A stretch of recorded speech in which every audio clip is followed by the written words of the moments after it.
नमस्कार, मी संजय भोकरे. आपण पाहताय जनप्रवास लाईव्ह. आज विषय घेऊन आलोय एकनाथ शिंदे विरुद्ध देवाभाऊ, देवाभाऊ विरुद्ध एकनाथ शिंदे. आणि हा संघर्ष विकोपाला गेलाय का ह्याच्यावरच विश्लेषण आज करायचं. आणि होय, आज विश्लेषण करताना एवढं सांगतो की आत्ता जे दंगेकर बोलतायत, जे एकनाथ शिंदे शिवसेनेचे आत्ता ते कट्टर कार्यकर्ते आहेत आणि ते क्षेपणास्त्र बनवलंय का एकनाथ भाऊनी, अशी आता चर्चा चालू झाली आहे. याचं कारण असं आहे की थोडं आधी आपण जाऊन बघितलं तर भारतीय जनता पक्षाकडून, देवाभाऊंच्याकडून एकनाथ शिंदेंनी जे जे कारभार केला असेल त्याच्या इन्क्वायऱ्या करणं, त्यांच्या कामाला स्थगिती देणं, त्यांच्या मंत्र्यांचं टार्गेट होणं, मग ते राठोड असतील, जलसंधारण मंत्री असतील, त्यांच्या अधिकाऱ्यांच्या इन्क्वायरी असतील. त्याच्या आधी तुम्ही बघितलं तर आरोग्यमंत्री तानाजी सावंत असतील, त्यांचा आरोग्य घोटाळा असेल, त्याच्या इन्क्वायऱ्या लावणं. शिरसाटांचं प्रकरण तर ताजंच आहे समोर. शिरसाटांच्या मागं काय काय चाललंय, किती झंझट मागं लावलेलं आहे त्यांच्या. तर हे सगळं गोगावलेंचं असेल, सगळं एक एक एक एक म्हणजे ते अंधश्रद्धेला खत पाणी घालतात गोगावले. हे सगळे प्रकार बघितल्यानंतर एकनाथ शिंदे गप बसतील, एकनाथ भाई गप बसतील असं नाही. तर त्याने सुद्धा आता एक एक पत्ते ओपन करायला सुरुवात केली. आणि दंगेकर हे क्षेपणास्त्र आता पहिल्यांदा सोडलं. सुरुवात कुठनं केली? त्याने घायवळ प्रकरण, निलेश घायवळ आरोपी आहे, गुन्हेगार आहे, गुंड आहे आणि चंद्रकांत दादा त्यांचं संरक्षण करतात. असे गुंड पोचतात. त्याला बाहेर पळून जायला मदत कुणी केली तर ते नकळत चंद्रकांत दादांच्याकडे बोट दाखवून देवाभाऊंचा एक मंत्री म्हणजे चंद्रकांत दादा हे सिनियर मंत्री आहेत, राज्याचे नेते आहेत. मग भारतीय जनता पक्षाचे नेते बदनाम करा हे वर्ण आदेश. एक क्षेपणास्त्र सुटलं आणि त्याच्यानंतर आले मोहोळ. आता मोहोळांचं प्रकरण आपण ताजं बघतोयच. आता तसं म्हटलं तर मोहोळ यांनी त्यांची भूमिका स्पष्ट केली आहे. मुरली अण्णांनी त्यांचे संबंध त्या गोखले बिल्डरशी आहेत का तर आहेत म्हणतात, आणि राहणार का तर राहणार पण म्हणतात. बरोबर आहे ना. त्यांची मैत्री असेल, ते आधी पार्टनर होते का तर हो, मी त्या निवडणुकीच्या काळात जाहीरच केलेलं आहे म्हणतात. आता प्रश्न असा आहे की ते टेंडर मोहोळ यांनी घेतलंय का तर घेतलेलं नाही. तर ते झाला तो व्यवहार, तो आता रद्द पण झाला, त्याला स्थगिती झाली, आता पूर्ण रद्द व्हायचं आहे अजून, पण त्याची प्रक्रिया चालू आहे.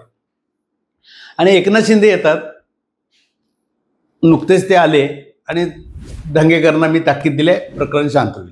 दंगेकरांना मी ताकीद दिली, दंगा करू नका. ह्याचा अर्थ लक्षात येतो का तर ह्याच्यात पुरतं पॉलिटिक्स आहे, राजकारण चाललेलं आहे. जैन धर्मियांची भावना दुखावली आहे का तर दुखावली गेलेली आहे. म्हणजे हे व्हायला नाही पाहिजे होतं. राजू शेट्टींनी त्याच्यावर पत्रकार परिषदा घेतल्या वगैरे, हे सगळं चाललंय. त्या प्रक्रिया होत राहतील आणि ते टेंडर सुद्धा रद्द होईल. परंतु ते मोहोळ यांनी घेतलं किंवा त्यांच्या पाहुण्याच्या नावानं घेतलं आणि ते रद्द व्हायला लागलं असं काही चित्र दिसत नाही. म्हणजे केंद्रस्थानी म्हणजे अमित शहाचे ते जवळ आहेत आज मुरली अण्णा मोहोळ.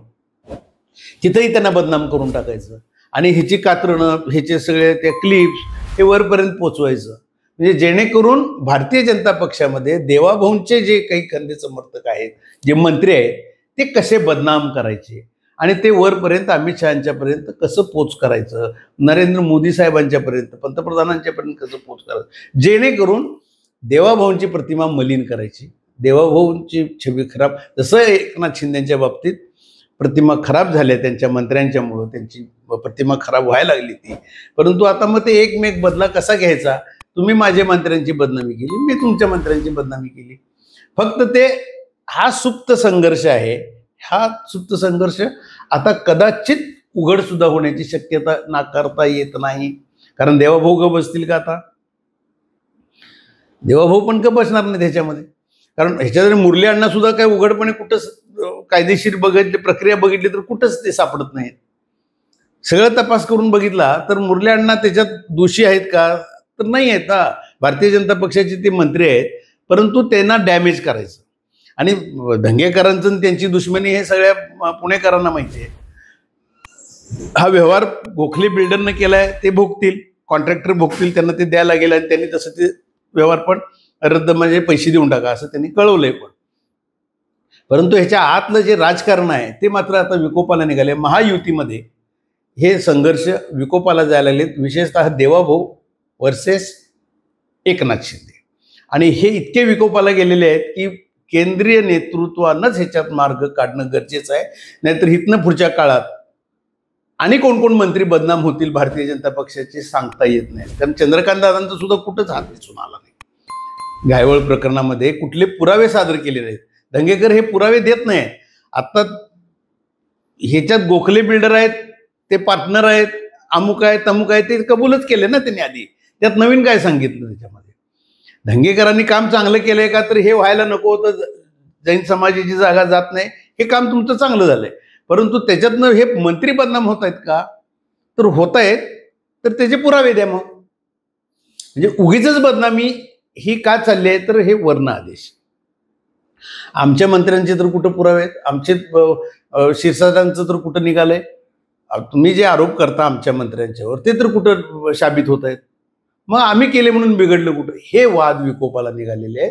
त्यामुळं महायुतीमधला हा जो संघर्ष आहे तो प्रामुख्यानं देवाभाऊंना टार्गेट करण्यासाठी एकनाथ शिंदे हे आघाडीवर आहेत आणि त्यांचं आत्ता जे क्षेपणास्त्र आहे ते धंगेकर आहे. हे आता कुठंही लपून राहिलेलं नाही. आज इथंच थांबू, उद्या पुढच्या भागात.